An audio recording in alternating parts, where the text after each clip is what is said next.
I am Geraldine Tubong Nueva Ecija at ito ang amazing barley story ko. Bata pa lang meron na akong acid reflux.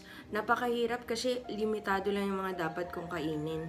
Bawal ako sa maasim, maanghang, chocolate, gatas, soft drinks, kape, at napakarami pa kasi yung mga pagkain na pwedeng makapag-trigger ng acid reflux ko. Nung high school naman ako, napansin ko na parang lumalaki yung aking lalamunan. So nagkaroon po ako ng goiter. Isa sa nakikita kong dahilan kung bakit po ako nagkaroon ng ganong sakit is yung acid reflux. Kasi madalas po kapag inaatake po ako ng acid reflux, nagagasgas o sumasakit yung aking lalamunan. Madalas na pasakit na nararanasan ko nung ako po ay may acid reflux. Madalas masakit yung ulo ko, parang di po ako makahinga sa gabi. Madalas din po na sumakit yung sikmura, tsaka yung likuran ko, dito po sa bandang bewang. Tapos yung pagsakit ng puso ko dahil po sa heartburn.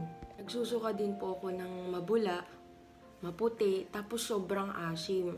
Naranasan ko din na magsuka ng yung kulay yellow, tapos sobrang pait. Sabi nila kapag kaganon na, malala na daw po yun. Pwede pong mauwi sa tinatawag na ulcer. Kapag ka napabayaan po, pwede pong mauwi din po sa cancer or colon cancer. Di rin po maiwasan na magkaroon po tayo ng anxiety kapag ka po tayo ay may acid reflux. Naisip ko pa na meron akong iba't ibang malalang sakit dahil po sa anxiety, dala po ng acid reflux. Ilang taon din yan na naranasan ko ng paulit-ulit for how many years na akala ko wala nang makakatulong sa akin para makarecover sa sakit na acid reflux at goiter. Nagbago pong lahat nung na-discover ko ang amazing pure organic barley. Ito po yung nakatulong sa akin ng malaki para makarecover po ako sa acid reflux, goiter, UTI at dysmenorrhea. Kasi ito po packed with nutrients and vitamins, minerals para naman maboost ang ating immune system, malinisan, mawalisan lahat ng mga toxins, chemicals sa ating katawan at makatulong po para makarecover tayo sa kahit anong mga sakit. This is my personal testimony na sa akin sobrang laking tulong para makarecover sa sakit.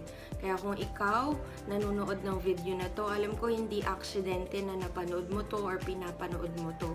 Dahil alam ko kung ikaw pinagdarasal mo na merong produkto na pwedeng makatulong sa'yo para makarecover sa sakit na nararanasan mo ngayon, eto na po yun, ang amazing pure organic barley. As a showbiz Meron person. talaga eh. Nakakatulong at nakakatulong siya. Siguro bukod sa nakakatulong siya sa mas